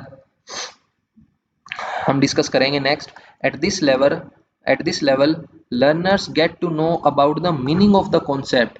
पहले उन्होंने उसको रटा था, अब उनको उन कॉन्सेप्ट्स का मीनिंग समझ में आएगा, जर्नलाइज करना स्टार्ट कर देंगे, प्रिंसिपल्स को समझना स्टार्ट कर देंगे, थ्योरीज को समझना स्टार्ट कर देंगे, अलोंग विद देयर एप्लीकेशन। कि किस कॉन्सेप्ट का क्या एप्लीकेशन है, क्या उसकी थ्योरी है, क्या अंडरस्टैंडिंग उससे डेवलप करनी है, वो सारी चीज़ें उनको समझ में आएगी। अवधारणाओं को समझेंगे, कॉन्सेप्ट को समझेंगे, सामान्यीकरण करेंगे, जनरलाइज करेंगे, सिद्धांतों को पढ़ेंगे, थ्योरीज को समझेंगे और उनके एप्लीकेशन को समझते हैं। किस लेवल पर? अंडरस्टैंडिंग लेवल पर। सारे कीवर्ड आपको याद रखने हैं, अंडरस्टैंडिंग लेवल पर ये सारी चीज़ें होती है। दिया किसने था? मॉरिसन ने। मेमोरी लेवल किसका है? हर्बर्ट का। वहां पे क्या होता है? रटने की प्रवृत्ति होती है, लोअर क्लासेस में होता है। ठीक है जी, आगे बढ़ते हैं। वहां कौन एक्टिव रहता है? टीचर एक्टिव रहता है। स्टूडेंट जो है सेकेंडरी पोजीशन में। यहाँ पे सब्जेक्ट सेंट्रिक होगा ये। ठीक है, देखते हैं आगे क्या पॉइंट है। So the teacher and the learner plays an active role. वहां पे कौन था? वहां पे सिर्फ टीचर एक्टिव था। यहाँ पे टीचर एंड स्टूडेंट दोनों ही क्या है? एक्टिव है in the development of intellectual behaviour of the learner. यानी कि उनका जो बौद्धिक व्यवहार है, कॉग्निटिव उनका जो माइंड है, उसको हमें क्या करना है? उसको हमें बेटर करना है। तो एक्टिव कौन रहेगा? लर्नर भी होगा और टीचर भी होगा, दोनों ही एक्टिव रहेंगे। किसकी बात मैं कर रहा हूँ? मैं बात कर रहा हूँ यहाँ पे अंडरस्टैंडिंग लेवल की। अंडरस्टैंडिंग लेवल में दोनों ही एक्टिव रहते हैं। ठीक है, और जो अंडरस्टैंडिंग लेवल है ये आपका सब्जेक्ट सेंट्रिक होगा। क्या होगा? सब्जेक्ट सेंटर्ड होगा ये। जबकि जो आपका मेमोरी लेवल था वो आपका टीचर सेंटर्ड था। ठीक है, ये भी याद रखना है। इसके बाद नेक्स्ट हमारा जो पॉइंट है वो हमें क्या कह रहा है? हाँ, वही चीज आगे जो मैंने अभी आपको बताई कि ये जो टेक्निक्स है ये टीचर सेंटर्ड काट देना। यहाँ पे फोकस करेंगे हम ज्यादा सब्जेक्ट सेंटर्ड पर। ठीक है, हालांकि दोनों का ही रोल है दोनों में, बट थोड़ा सा डिफरेंशिएट करने के लिए आप ध्यान रख सकते हो कि ये सब्जेक्ट सेंटर्ड है।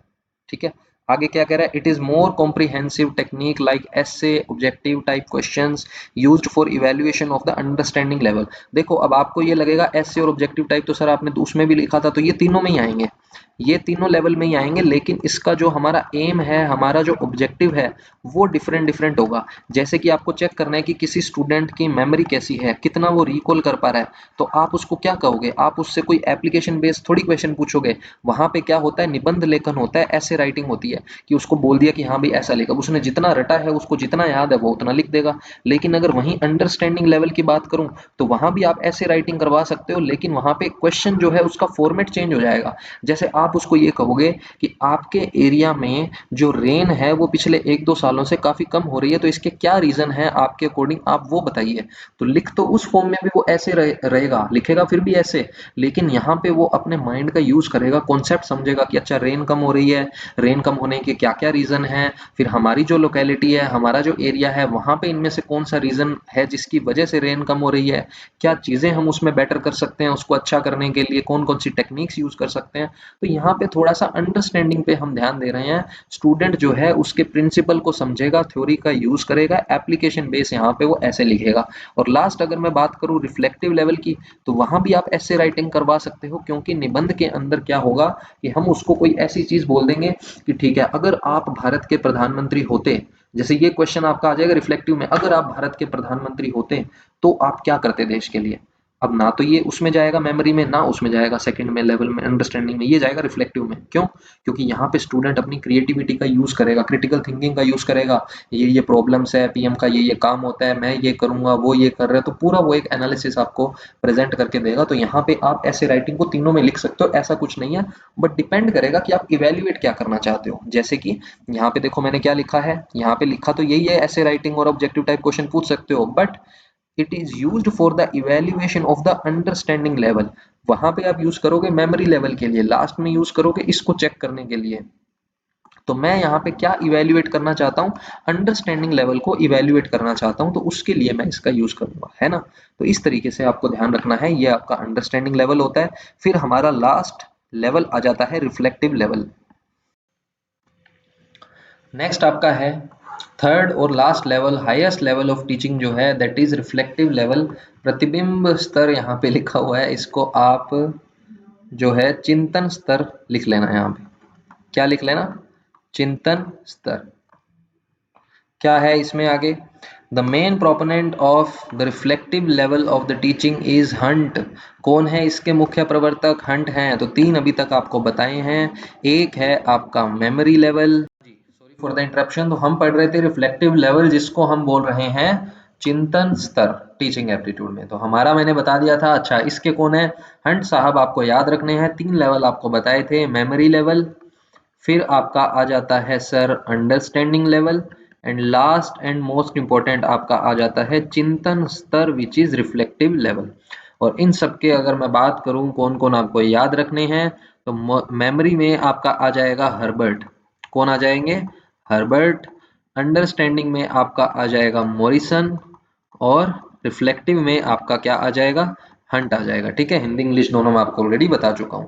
अब इसमें क्या है देखो, so this level is the highest level of teaching. Highest level of teaching है क्योंकि सबसे ज्यादा थॉटफुल यही होती है। It makes the use of, किसका यूज करता है ये? Knowledge and research skills of the learner for solving a real life problem. तो जहां कहीं रियल लाइफ प्रॉब्लम्स की बात आती है, रिसर्च की बात आती है, क्रिटिकल थिंकिंग की बात आती है, तो ये सारे जो टर्म्स आपके हैं they are related to reflective level. Direct हम याद रखेंगे। It involves the problem centric approach. Problem centric approach पर ये होती है।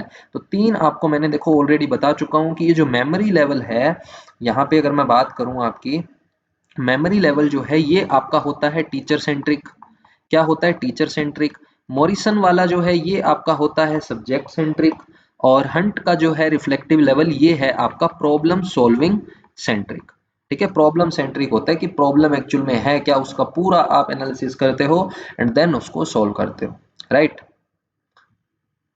हाँ जी, तो नेक्स्ट आपको क्या ध्यान रखना है टीचिंग इसमें, अंडरस्टैंडिंग लेवल में, रिफ्लेक्टिव लेवल में sorry, the classroom environment is open and independent eight this level of teaching. देखो जी, फर्स्ट में जो है आपका टीचर जो है वो प्राइमरी पोजीशन में होता है। सेकंड में मैंने बताया था टीचर और स्टूडेंट दोनों ही एक्टिव पोजीशन में होते हैं। और यहाँ पे जो इन्वायरमेंट है क्लासरूम का, that is open and independent. Open and independent का मतलब ये है कि क्वेश्चन आंसर दोनों साइड से हो रहे हैं, बहुत ही इंटरेक्टिव माहौल है क्लासरूम का, और इसी को सबसे बेस्ट लेवल ऑफ टीचिंग माना जाता है ना। तो ठीक है। It also leads the development of creative skills. Creative skills की बात कर ली, क्रिटिकल थिंकिंग की बात कर ली, ओपन एंड इंडिपेंडेंट क्लासरूम की बात कर ली, प्रॉब्लम सॉल्विंग सेंट्रिक अप्रोच की बात कर ली, तो ये सारे आपके आते हैं रिफ्लेक्टिव लेवल ऑफ टीचिंग में। फिर है learner occupy the primary position. Change हो गया देखो, फर्स्ट में कौन था? टीचर था, सेकंड में दोनों थे, इसमें लर्नर प्राइमरी में आ जाता है। टीचर जो है more on a facilitator side. Teacher जो है वो और एक आपकी जो फैसिलिटेटर की भूमिका है उसमें आ जाता है, जो कि मैंने आपको पहले की क्लास में भी डिस्कस किया था, है ना।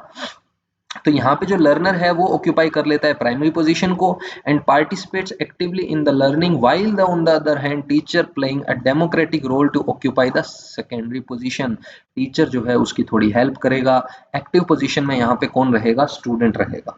ठीक है जी, ये आपका हो गया अंडरस्टैंडिंग लेवल। उसके अंदर और क्या क्या फैक्ट्स आपको याद रखने हैं, कौन सी टेक्निक यूज करते हैं, ये स्टूडेंट सेंटर्ड होता है। It is useful specially for the higher classes, जैसा कि मैंने आपको बताया था, as the student of lower classes might not possess the requisite skill। क्या क्या स्किल चाहिए? कि उसकी अंडरस्टैंडिंग हो, उसकी मेमोरी हो, लेकिन वो चीजें तो लोअर में सिखाई जाएंगी पहले। तो डायरेक्ट आप रिफ्लेक्टिव लेवल पे जंप नहीं कर सकते, आपको उसके थ्रू ही आना पड़ेगा। पहले स्टूडेंट को मेमोरी लेवल पास करना है, देन अंडरस्टैंडिंग, और फिर आएगा वो रिफ्लेक्टिव पे, है ना। ठीक है जी, अब इसके अंदर देखो मोस्ट इंपॉर्टेंट जो चीज मैंने आपको समझाई थी, द टेस्ट विद ऐसे type questions are used for the evaluation at this level. तो इवैल्यूएशन किस लेवल का करना है ये डिपेंड करेगा, हो इसी से जाएगा ऐसी कोई बात नहीं है। Also there is a evaluation of attitude, belief, the involvement in learning and development of the critical and creative skills. इन सभी का भी हमें क्या करना है यहाँ पे? इवैल्यूएशन करना है, बिलीफ का, इन्वॉल्वमेंट ऑफ लर्निंग का, डेवलपमेंट ऑफ क्रिटिकल थिंकिंग और क्रिएटिव स्किल्स का। ठीक है जी, तो ये आपका हो गया, आप इसको पढ़ सकते हो, हिंदी में दे रखा है। इस स्तर पर जो मूल्यांकन है वो निबंधात्मक प्रश्नों के लिए, ऐसे टाइप क्वेश्चंस के लिए किया जाता है, बट क्वेश्चन उस तरीके से फिर डिजाइन होगा, है ना। तो इसमें कंफ्यूजन नहीं होनी चाहिए। एटीट्यूड कैसा है, बिलीफ का टेस्ट, ठीक है, उसकी डिसीजन मेकिंग का टेस्ट, इन्वॉल्वमेंट कितनी है लर्निंग में, कितना इंटरेक्ट कर पा रहा है, कितनी उसकी रचनात्मक और समीक्षात्मक कौशल है, कितना वो प्रॉब्लम के लिए सोच रहा है ना। तो ये सारी चीजें हैं। चलिए जी, अब इसको थोड़ा सा एक समराइज वे में आपके सामने लेकर आया हूं। देखते हैं इसमें क्या क्या बातें की है। जस्ट एक वही आपका एक तो आ गया मेमोरी लेवल। मेमोरी लेवल में आपको क्या ध्यान रखना है? आपका हर्बर्ट है। मेमोरी लेवल में आपका कौन है? हर्बर्ट है। अंडरस्टैंडिंग लेवल में आपका कौन है? मॉरिसन है। और रिफ्लेक्टिव लेवल में आपका कौन है? चिंतन स्तर है, जो कि आपका हंट का है। किसका है? हंट का है। ठीक है जी, ये आपका हो गया मॉरिसन, और ये आपका हो गया हर्बर्ट। ठीक है, चलिए जी। तो ये तीनों लेवल आपको मैंने बता दिए हैं। अब इसके अंदर क्या है, मेमोरी लेवल के एडवांटेजेस क्या है और डिसएडवांटेजेस क्या क्या हैं, वो हम यहाँ पे पढ़ने की कोशिश करेंगे। तो सबसे पहले एडवांटेज की बात करता हूँ मेमोरी लेवल के अंदर। तो मेमोरी लेवल का एडवांटेज क्या है कि क्रिएट करता है एक बेस अदर लेवल्स के लिए। जैसा कि मैंने आपको बताया, डायरेक्ट आप जंप नहीं कर सकते अंडरस्टैंडिंग या रिफ्लेक्टिव पर, पहले आपको गो थ्रू होना पड़ेगा मेमोरी लेवल से। तो ये फाउंडेशन है, बेस है, ये बेस क्रिएट करेगा। किसके लिए बेनिफिशियल है? स्लो लर्नर्स के लिए बेनिफिशियल है। स्टूडेंट को नए कॉन्सेप्ट सीखने में ये हेल्प करता है, नए कॉन्सेप्ट इंट्रोड्यूस इसी लेवल पे किए जाएंगे। डिसएडवांटेज क्या है?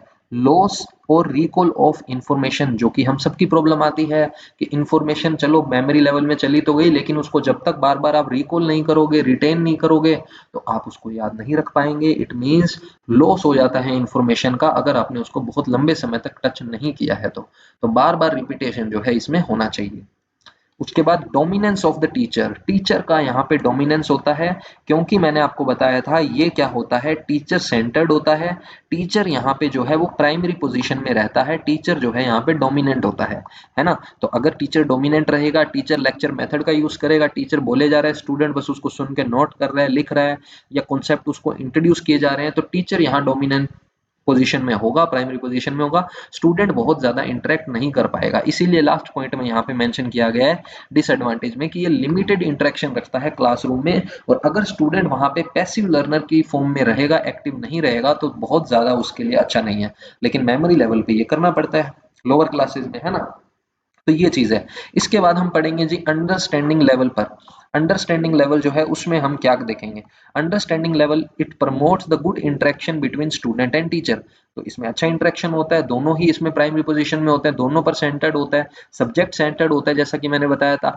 Acts as an entry level for the reflective level of teaching, यानी कि रिफ्लेक्टिव पर जाने के लिए बेस तैयार करेगा, एंट्री लेवल प्रोवाइड करेगा, किसका?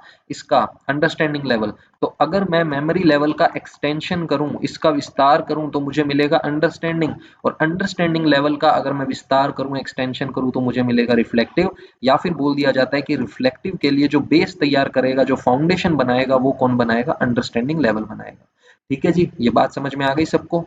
ठीक है, आगे बढ़ते हैं। सो ये जो है इनहेंस करता है लर्निंग को, शिक्षण को बढ़ाता है अंडरस्टैंडिंग लेवल, क्योंकि यहाँ पे कॉन्सेप्ट की अंडरस्टैंडिंग अच्छी होती है, वो एनालिसिस कर पाता है चीजों का, कंपैरिजन कर पाता है ना, तो अंडरस्टैंडिंग उसकी अच्छी हो जाएगी, एप्लीकेशन कर पाएगा, वो एसिमिलेट कर पाएगा, ऑर्गेनाइज कर पाएगा, प्रेजेंट कर पाएगा, एक्सप्लोर कर पाएगा। तो ये सारी चीजें इसके अंदर आएगी। आगे मैं आपको इसका मॉडल भी समझाऊंगा, एमएलटी मॉडल क्या है, यूएलटी मॉडल क्या है, आरएलटी मॉडल क्या है, ये मॉडल भी इसी क्लास में हम कंप्लीट कर देंगे। ठीक है, जिससे कि आज की आपकी 4 से 5 नंबर की क्लास कंप्लीट हो जाएगी, बहुत ही शानदार।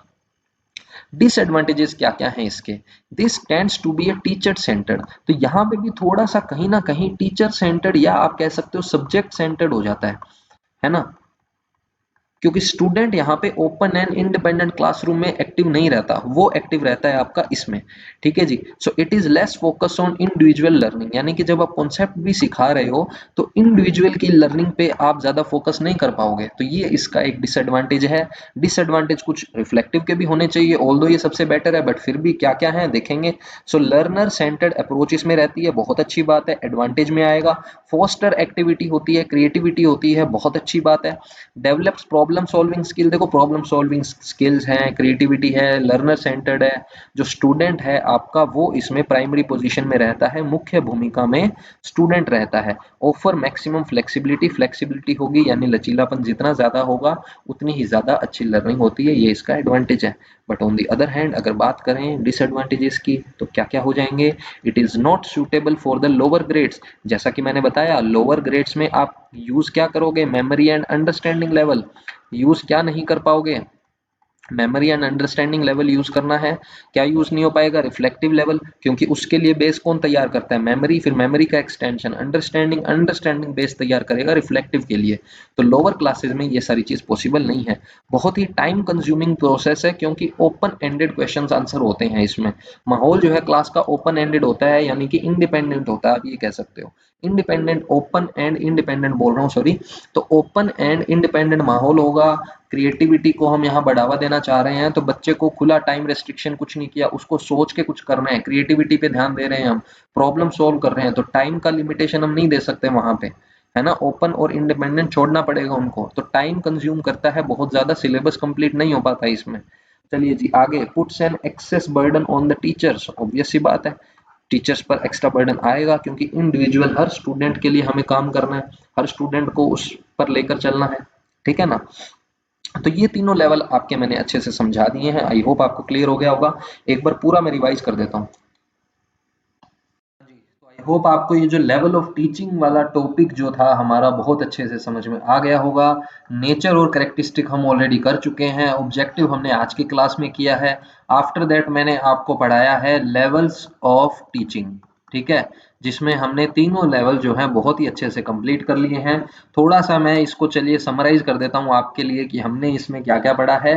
तो लेवल ऑफ टीचिंग में सबसे पहले हमारे पास था मेमोरी लेवल, अंडरस्टैंडिंग लेवल और रिफ्लेक्टिव लेवल, जिसको हम कहते हैं स्मरण स्तर। और अंडरस्टैंडिंग हो गया आपका अवबोध स्तर, और रिफ्लेक्टिव जो है आपका वो हो गया चिंतन स्तर, ठीक है। स्टार्टिंग में जो पहली क्लास आपको एनईपी की दी थी प्रॉपर हिंदी में था मटेरियल, काफी कमेंट्स आए कि सर इंग्लिश में भी प्रोवाइड करो, फिर थोड़ी क्लासेस में इंग्लिश का ज्यादा यूज हो गया तो फिर हिंदी वाले परेशान हो गए। तो देखो मैं अपना बेस्ट ट्राई कर रहा हूँ हिंदी इंग्लिश रखने का, सारी टाइपिंग जो है आपको पूरा तैयार करके मैटर एक्सप्लेन करने में भी इंग्लिश हम यूज कर रहे हैं।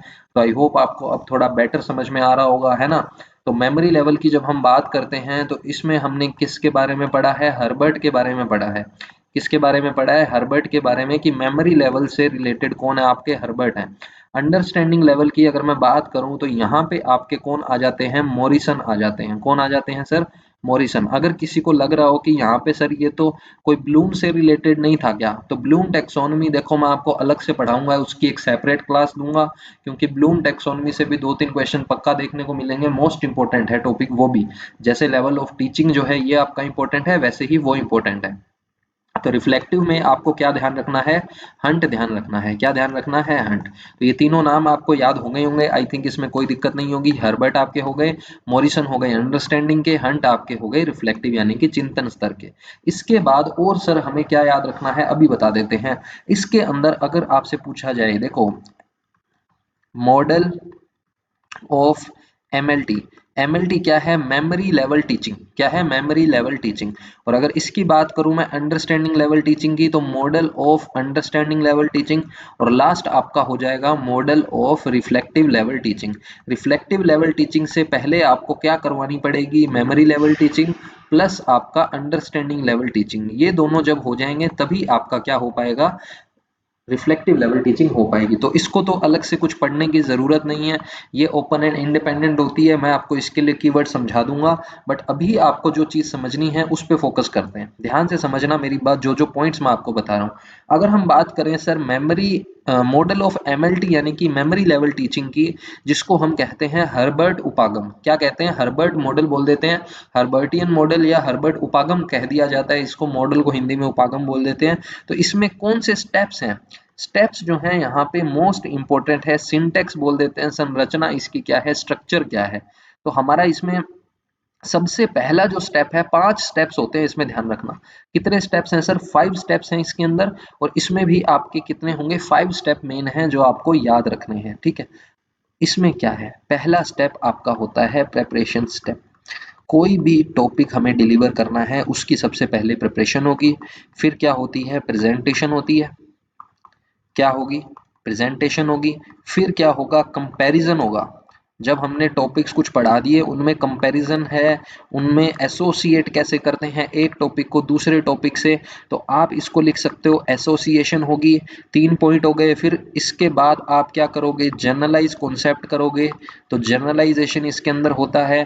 फिर जनरलाइजेशन के बाद क्या होगा, उसका एप्लीकेशन सीखा जाएगा। क्या सीखा जाएगा सर, एप्लीकेशन सीखा जाएगा। तो इसका मतलब क्या है बताता हूँ। प्रिपरेशन का मतलब आपका क्या हो गया, तैयारी होगी, या आप क्या कह सकते हो, प्रस्तावना हो गई, तैयारी हो गई, क्या हो गई, तैयारी हो गई। उसके बाद प्रेजेंटेशन का मतलब प्रेजेंट करना है यानी कि प्रस्तुत करना, तो इसमें आपका क्या आ जाएगा, प्रस्तुतिकरण आ जाएगा। स्टेप्स याद रखने हैं, किस ऑर्डर में चलते हैं ये ऑर्डर याद रखना है।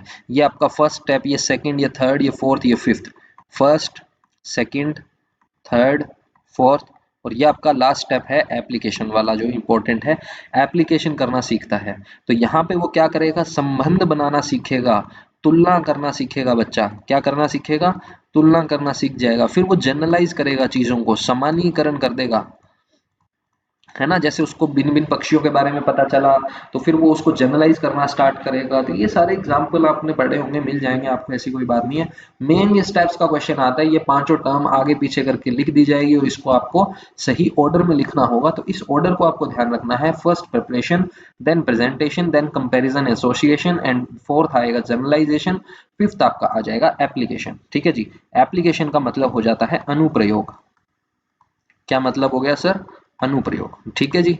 अब आ जाते हैं हम हमारे नेक्स्ट हमारे पॉइंट पे, जो कि है आपका मॉडल ऑफ यूएलटी। यूएलटी का मतलब है अंडरस्टैंडिंग लेवल टीचिंग। फर्स्ट इसके अंदर क्या है? First, second, third, fourth and fifth, सारे लेवल आपको सिखा दूंगा, यहीं पे ध्यान से पढ़ेंगे सभी। पहला जो है आपका फर्स्ट पॉइंट, वो है एक्सप्लोर करना, एक्सप्लोरेशन या प्लान करना, प्लानिंग करना।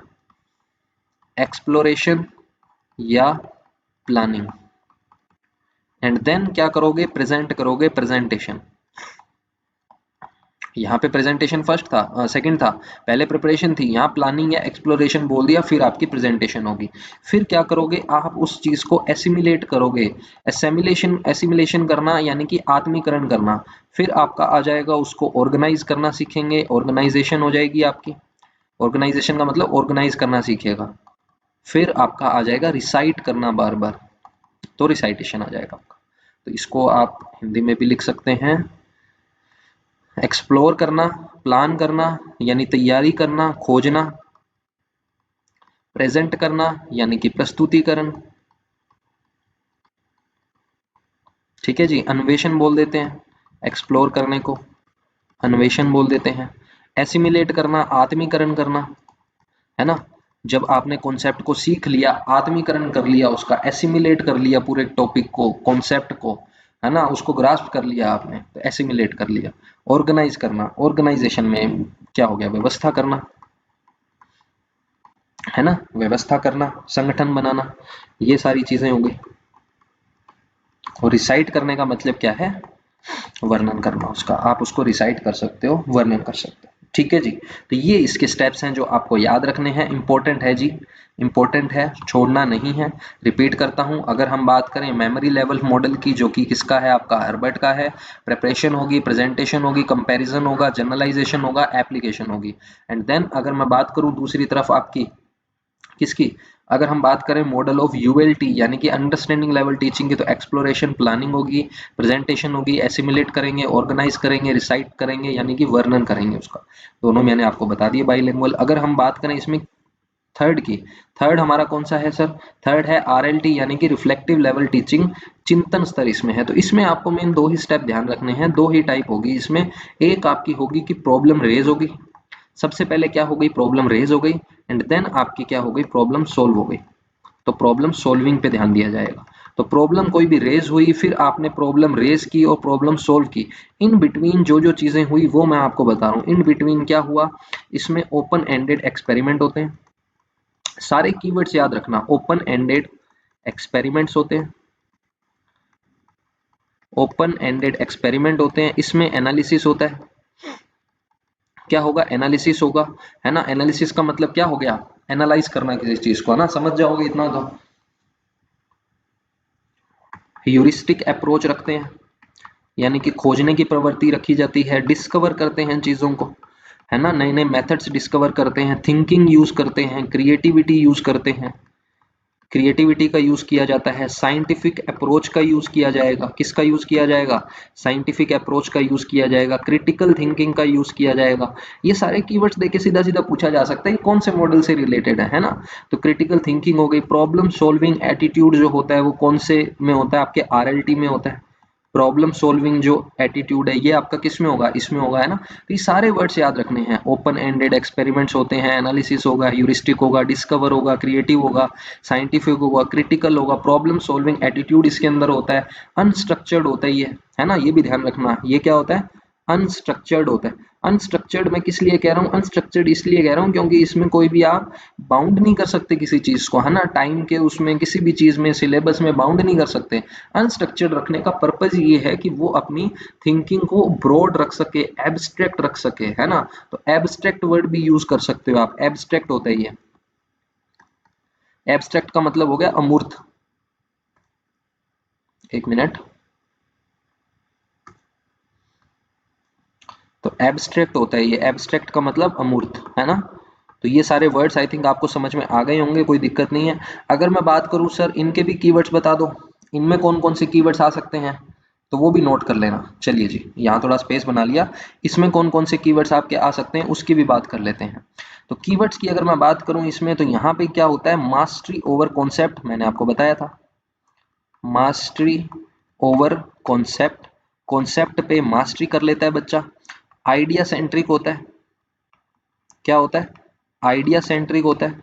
सब्जेक्ट सेंट्रिक बोल दिया जाता है, क्या बोल दिया जाएगा कि सब्जेक्ट सेंट्रिक है। अंडरस्टैंडिंग द कॉन्सेप्ट, अंडरस्टैंडिंग को इसमें जोर दिया जाता है, कॉन्सेप्ट की अंडरस्टैंडिंग अच्छी होनी चाहिए, है ना। तो ये सारी चीजें जो है आपकी इसमें आ जाती है। कॉम्प्रीहेंशन आ जाएगा, कॉम्प्रीहेंशन का मतलब होता है समझ, ठीक है। तो आपकी जो समझ है, थॉटफुलनेस है, ये सारी चीजें किससे रिलेटेड होगी, आपकी कॉम्प्रीहेंशन, सेंट्रिक आइडिया, अंडरस्टैंडिंग।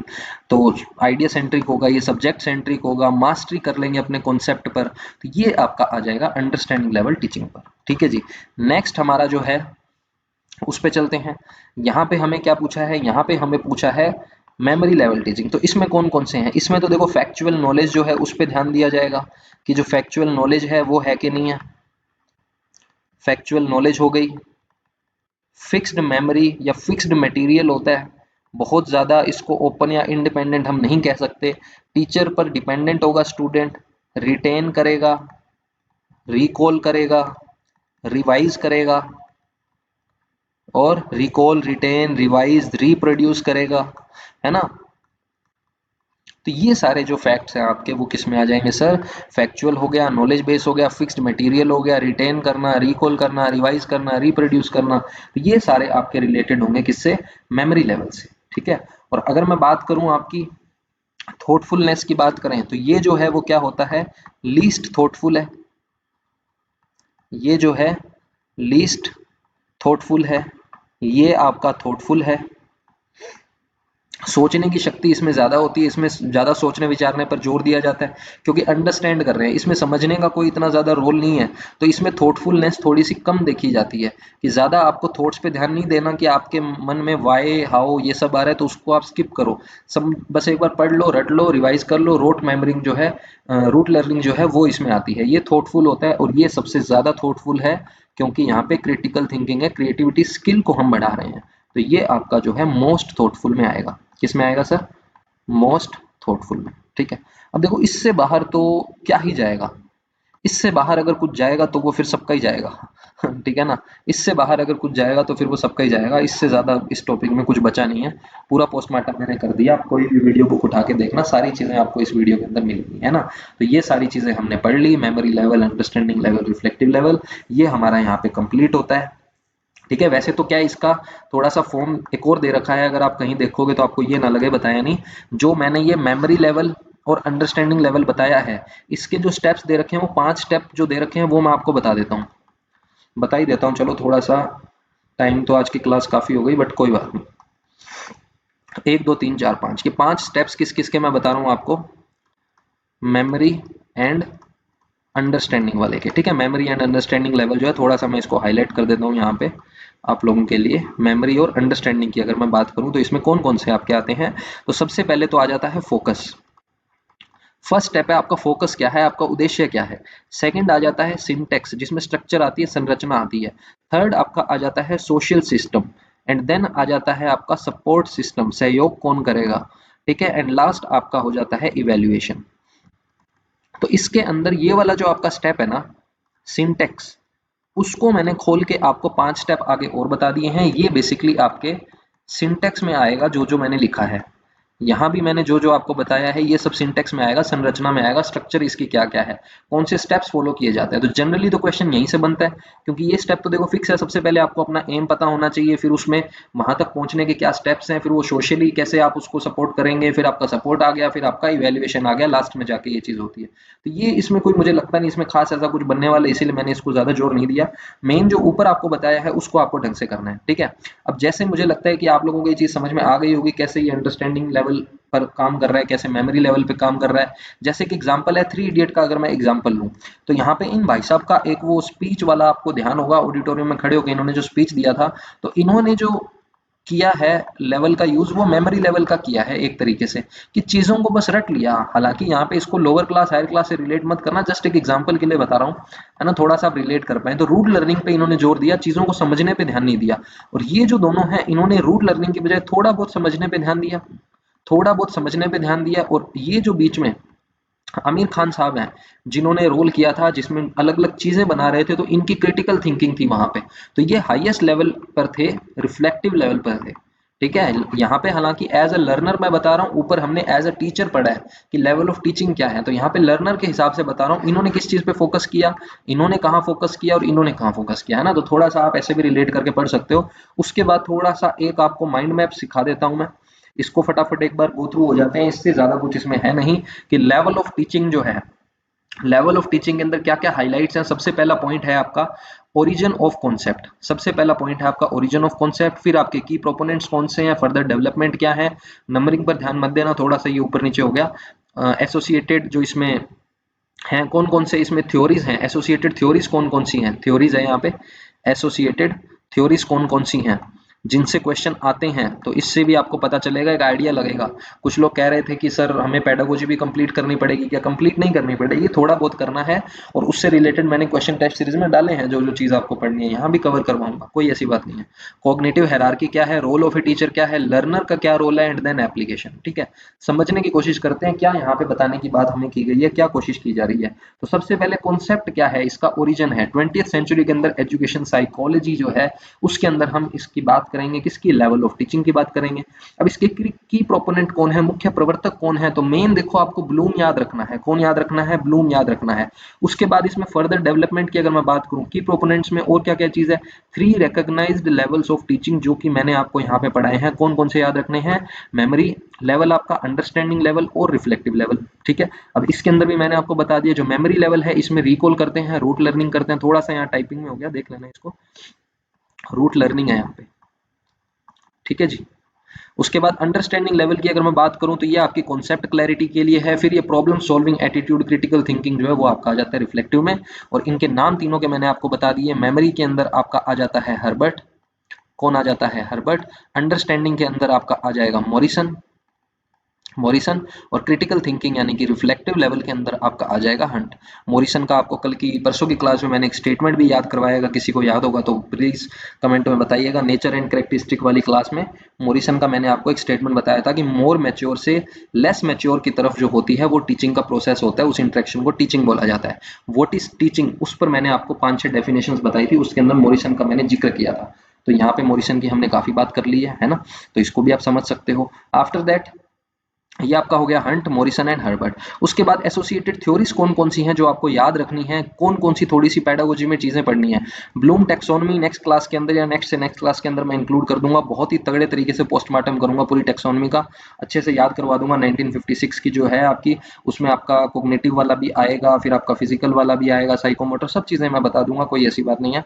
फिर आपका पियाजे की थ्योरी जो है वो आपको पढ़नी है, कोग्निटिव डेवलपमेंट की, संज्ञानात्मक विकास का जो पियाजे का सिद्धांत है, जीन पियाजे का और ब्रूनर का, दोनों ही आपको याद रखने हैं, इनसे क्वेश्चन आए हुए हैं, इंपॉर्टेंट है दोनों ही थ्योरीज। ब्लूम्स मैं करवा दूंगा इन दोनों का, अगर टाइम मिला तो मेन मेन चीजें, हालांकि इनके मैंने क्वेश्चंस इंक्लूड कर दिए टेस्ट सीरीज में, वहां तो आपको मिल ही जाएंगे, बट मैं भी कोशिश करूंगा ये एप्टीट्यूड कंप्लीट होने के बाद इसको मैं करवाने की कोशिश करूंगा या इसी में क्लासेस इंक्लूड कर दूंगा, है ना। तो ये दोनों भी इंपॉर्टेंट है, ये भी आपको पढ़ने हैं। ब्रूनर की थ्योरी और जीन पियाजे की कोई भी साइकोलॉजी की या पेडागोजी की आपके पास बुक है उसमें आपने पढ़ा होगा या मिल जाएगा, बाकी मैं भी करवाऊंगा, ऐसी बात नहीं है। कॉग्निटिव हायरार्की इसमें क्या है, सबसे पहले लोअर ऑर्डर थिंकिंग होती है, मेमोरी लेवल, फिर आप चले जाते हो हायर पे यानी कि रिफ्लेक्टिव, इन बिटवीन क्या होगी, अंडरस्टैंडिंग होगी। रोल ऑफ ए टीचर क्या होता है, changing from the instructor to facilitator. मैंने आपको बताया था टीचर का जो रोल है it is more on the side of facilitator, एक सुगमकर्ता की भूमिका निभाएगा, ना कि एक निर्देशक की भूमिका निभाएगा। पहले जो टीचर होता है मेमोरी लेवल में वो एक इंस्ट्रक्टर की भूमिका निभाएगा कि वो क्या कर रहा है, इंस्ट्रक्शन दे रहा है कि ये चीज ऐसे, ये चीज ऐसे, ये चीज ऐसे। लेकिन बाद में क्या करेगा, लास्ट लेवल जो रिफ्लेक्टिव लेवल है वहां तक आते आते क्या करेगा, स्टूडेंट खुद से सीखना स्टार्ट कर देगा। स्टूडेंट जो है प्राइमरी पोजीशन में आ जाएगा, टीचर जो है वो सेकेंडरी में चला जाएगा। तो टीचर जो है वहां पे एक फैसिलिटेटर की भूमिका में निभाएगा, ठीक है ना। तो ये चीज है। उसके बाद लर्नर का क्या रोल है, वो पैसिव से क्या बन जाएगा, एक्टिव हो जाएगा, इंडिपेंडेंट थिंकर बन जाएगा। मेमोरी लेवल के अंदर वो पैसिव में था, अंडरस्टैंडिंग में आते आते वो एक इंडिपेंडेंट थिंकर बन गया, क्योंकि अब खुद से वो प्रॉब्लम को सोल्व कर रहा है। प्रॉब्लम रेस होने से प्रॉब्लम सोल्व होने तक टीचर जो है वहां एक फैसिलिटेटर की फॉर्म में रहेगा, स्टूडेंट जो है वही ज्यादा एक्टिव रहेगा। एप्लीकेशन क्या है इसका, effective and age appropriate teaching में इसका एप्लीकेशन करते हैं। तो ये आपका लेवल ऑफ टीचिंग यहाँ पे कंप्लीट होता है। बहुत ही शानदार, मुझे भी मजा आया आज की क्लास लेके, आपको भी मजा आया होगा।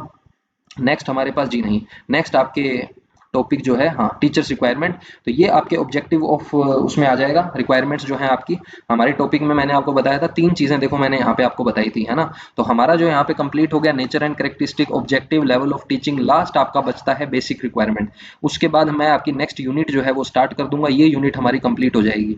आई थिंक आपको आज की क्लास बहुत ही शानदार लगी होगी। अब इसके एमसीक्यूज भी मैं आपको करवाऊंगा, थोड़ा थ्योरी वाला पार्ट हमारा एक बार निपट जाए, देन हम एमसीक्यूज करेंगे। अगर आपको ये क्लास अच्छी लगी हो, अगर आपको लगा है कि हाँ भाई वाकई में मेहनत हुई है वीडियो में, तो आप इस वीडियो को लाइक कर सकते हो, शेयर कर सकते हो। प्रैक्टिस के लिए टेस्ट सीरीज ज्वाइन कर लीजिए। जल्दी ही वहाँ फुल लेंथ टेस्ट, जैसे एग्जाम पैटर्न है उस पैटर्न पर भी आपके फुल लेंथ टेस्ट डलवा दूंगा, बहुत जल्दी काम चल रहा है उन पे। बहुत ही शानदार वहाँ भी क्वेश्चन देखने को मिलेंगे। शेयर कैसे करना है, अपने व्हाट्सएप स्टेटस के ऊपर शेयर करना है। कुछ लोगों को जो वीडियो है वो इंग्लिश में डब करके शो की जा रही है, तो देखो उसमें मेरा कोई हाथ नहीं है। यूट्यूब जो है उसके एक्सपेरिमेंट चलते रहते हैं, यूट्यूब खुद से उसको डब करके भेजता है अलग अलग लैंग्वेजेस में। तो आप क्या कीजिए, अपने जहाँ पे आप लैंग्वेज उसका वीडियो का पिक्सल सेट करते हो 720 180, है ना। हालांकि मेरी जो वीडियोस है ये आप 4K में भी देख सकते हो, 4K में रिकॉर्ड होती है सारी वीडियोस आप लोगों के लिए, 2K में, 4K में, HD, फुल HD, है ना। तो इसमें आप देख सकते हो। तो वहीं पे आपको एक ऑप्शन मिलेगा लैंग्वेज का, जहां आपको ऑटो डबिंग क्या है दिखेगी। तो ऑटो डबिंग को आप ऑफ कर दीजिए, तो आपको पूरी की पूरी वीडियो मेरी ओरिजिनल वॉइस हिंदी में मिलेगी। वरना कुछ लोगों को ये ऑटो डबिंग करके इंग्लिश में कोई एक AI बेस्ड वॉइस है जो आपको सुनाई दे रही है ना। तो वो मेरी नहीं है, वो यूट्यूब खुद से एक्सपेरिमेंट करता है ना। कुछ क्रिएटर्स पर यूट्यूब खुद से एक्सपेरिमेंट करता है, ऑटो डबिंग उनकी तरफ से है, मेरी तरफ से कुछ नहीं है। मेरी तरफ से सारा कुछ ऑफ करके ही मैं अपलोड करवा रहा हूँ इसको। तो थोड़ा सा आप खुद से इसको डिसेबल कर सकते हो, खुद से आप इसको डिसेबल कर सकते हो। अनेबल कर रखा है किसी ने तो आप इसको डिसेबल कर दीजिए। वीडियो अच्छी लगी हो, thank you very much. Like share and subscribe करना, वीडियोस को आगे ज्यादा से ज्यादा रेकमेंड करो, कमेंट अपने शेयर करो मेरे साथ। ऑलमोस्ट सभी के कमेंट्स का रिप्लाई करने की मैं कोशिश करता हूँ। टेस्ट सीरीज आई होप आपने ज्वाइन कर ली होगी। चलिए जी, see you in the next class with new exciting topic. Till then keep learning.